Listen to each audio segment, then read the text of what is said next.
Amid the devastating landscape of the American Civil War, finding sufficient food supplies wasn't always easy. Blockades and barricades prevented access to necessary provisions, while the country experienced a labor shortage as farmers went off to join the fight on either side. So, Civil War soldiers and their civilian counterparts did what anyone would do when confronted with a similar situation. They improvised and did the best they could with what they could find. Today on Weird History, we're exploring a sampler of the unconventional foods people ate during the Civil War. But before we get started, be sure to subscribe to the Weird History channel and let us know in the comments below what other historical menus you would like to hear about. Okay, let's dig in. Civilicious. Everyone loves a good cup of joe. In a content analysis of Civil War-era letters, one historian noticed the word coffee appeared more often in correspondence than words like war, slavery, and Lincoln. There was a significant disparity in the way both sides discussed the brew. Union soldiers talked about how they prepared coffee. Soldiers from the South were more likely to discuss their lack of real coffee and what they did to simulate the beverage. Before the Civil War, coffee was a staple in most households. But during the war, it became a luxury. Both Union and Confederate soldiers drank plenty of coffee whenever possible. The problem was, a decent cup of mud wasn't always available. So soldiers improvised, brewing coffee from peanuts, chicory, grains, and apples.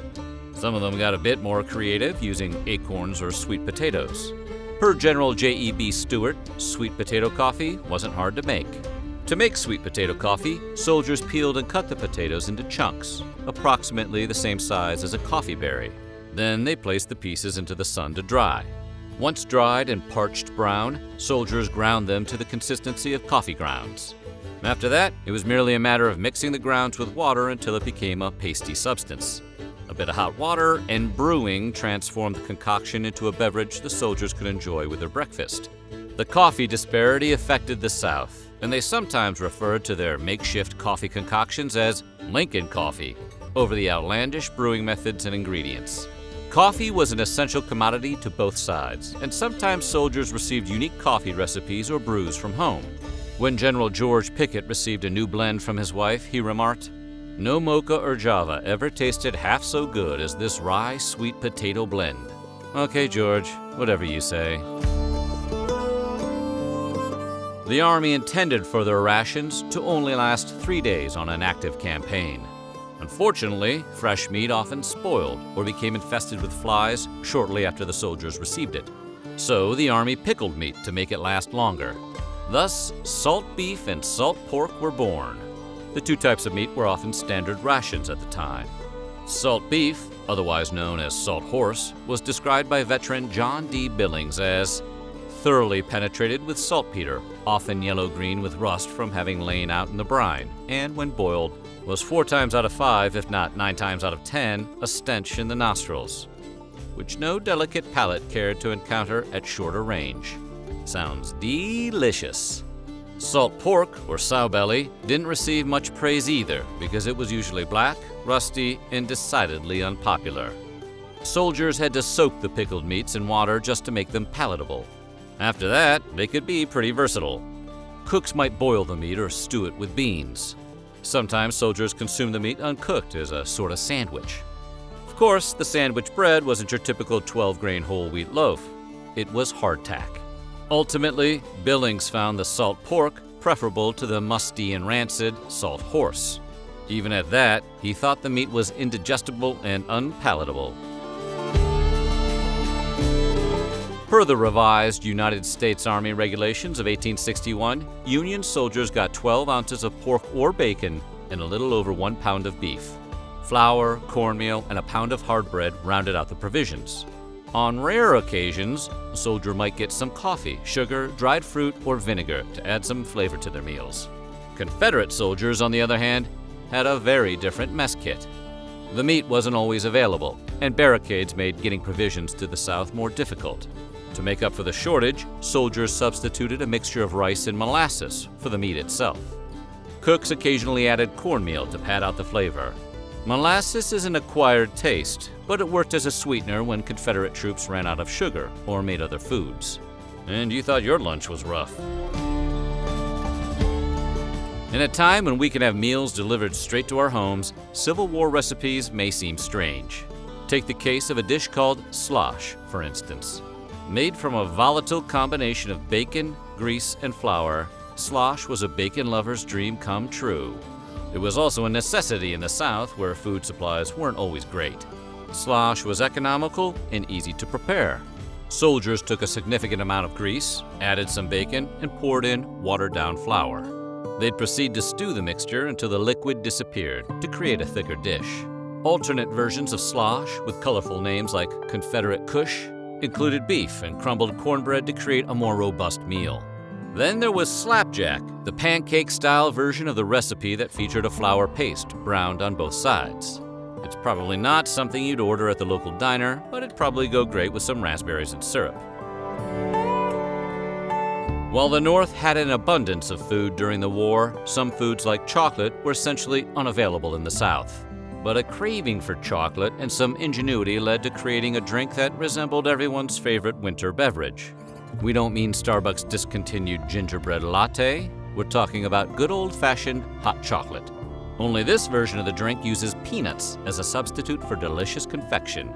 As it would come to be known, peanut chocolate was essentially a sugary drink made from milk and peanuts. In the 1905 book, A Belle of the 50s, Memoirs of Mrs. Clay of Alabama, provided a brief historical account of how people made peanut chocolate at the time. Our chocolate was made in this wise. Peanuts, or pinders or goobers, as they were variously called, were roasted and the skins slipped off. They were next pounded in a mortar. When blended with boiled milk and a little sugar, a sparing use of this most costly luxury was also necessary, the drink was ready for serving, and we found it delightful to our palates.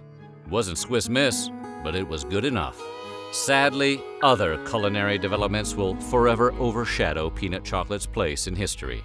Per the National Peanut Board, peanuts grew even more popular in the North after the war, and by 1884, peanut butter came along to change culinary history for the better. While coffee alternatives were all the rage during the Civil War, what about America's other favorite beverage? Tea. It had its fair share of imitation recipes too. Tea was actually more scarce than coffee. What was a soldier to do when 4 p.m. rolled around? They improvised from some incredibly unique sources. Soldiers from both sides began brewing tea from currant, sassafras tree bark, and huckleberry bushes. For that extra zing, they occasionally used corn or bran. Yeah, nothing like a relaxing cup of corn in the evening. For the more refined palate, there was beef tea. Folks brewed the tea by putting chopped beef into a pot of boiling water to create a tea. The tea saw use in military hospitals as a potential medicine, but if some of the accounts from the time are any indication, most patients refused to drink it. In times of low or reduced sugar supplies, people turned to various sweetener alternatives.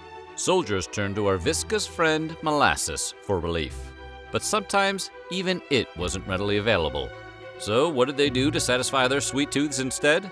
They turned to watermelon syrup. It is exactly what it sounds like. The syrup found a place as a sugar substitute alongside sorghum and persimmons. If you want to try this sweet syrup today, it's pretty straightforward to make. Simply puree 4 cups of seedless watermelon, add a cup of sugar, then simmer it until it becomes a syrup reduction. Let it cool, put it in the fridge, and serve it as a tasty dessert topping. If watermelon syrup isn't your thing, then you could prepare watermelon rinds as preserves. Preserving watermelon rinds in this manner actually dates to before the Civil War. An 1858 issue of the popular magazine Godey's Lady's Book contained a recipe for preserved watermelon rind. The recipe called for soaking watermelon rind in salt water, alum water, and clean water for 3 days apiece, followed by changing the water each day to prevent weird flavors. The most common staple of a soldier's diet was probably hardtack. Made from salt, flour, and water, it was more like a cracker than bread. The 3x3 cracker was half an inch thick and sturdy. It was so hard that soldiers often dipped it in coffee or tea to make it edible. But that wasn't the only reason. Soldiers occasionally referred to the cracker as worm castles because hardtack tended to harbor insects. Dipping it in hot coffee helped drive out the bugs, which the soldier would skim off the coffee pot and then proceed to eat the cracker. According to Army of the Potomac soldier John Davis Billings, Eaten in the dark, no one could tell the difference between infested hardtack and hardtack that was untenanted. Hardtack also had problems with mold due to storage issues, and other times it was so hard, soldiers had to break it with the butts of their muskets. But it was inexpensive, nutritious, and simple food that kept the men fed during the Long War.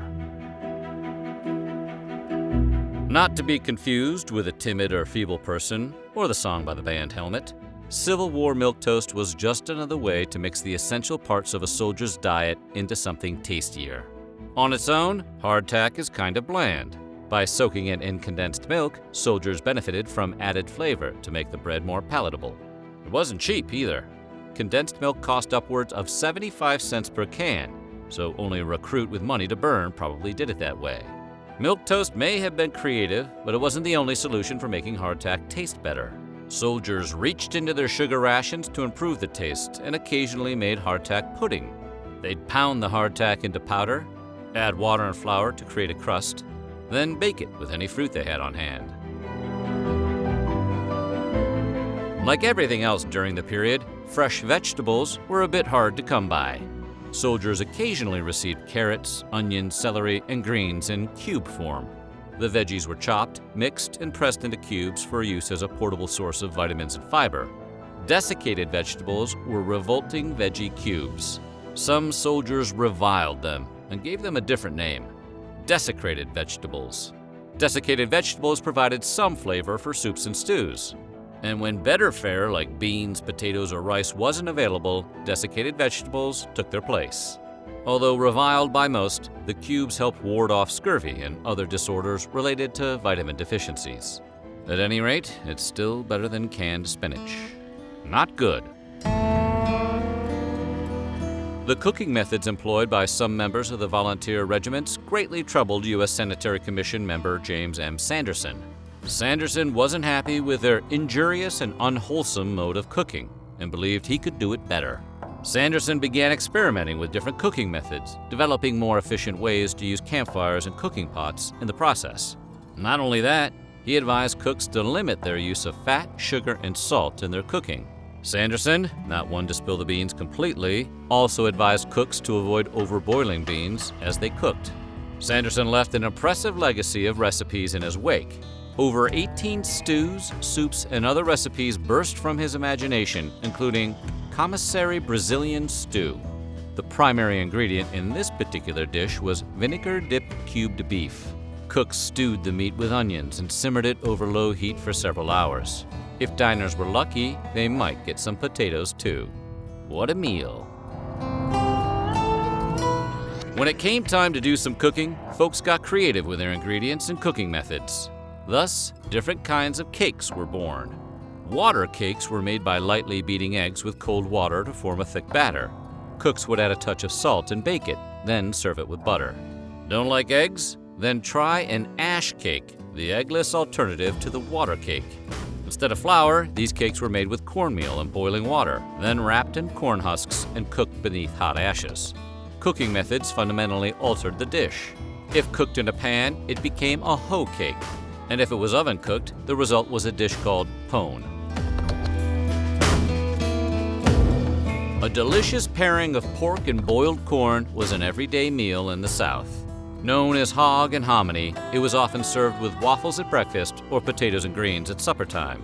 The food was so associated with the South that President Abraham Lincoln mentioned it when discussing strategy early in the war. Vicksburg was a vital transportation hub and supply chain, sending goods to every corner of the Confederacy.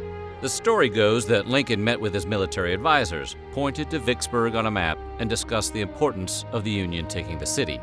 Failure to take the city, Lincoln said, would result in hog and hominy without limit, fresh troops from all the states of the far South for the Confederacy.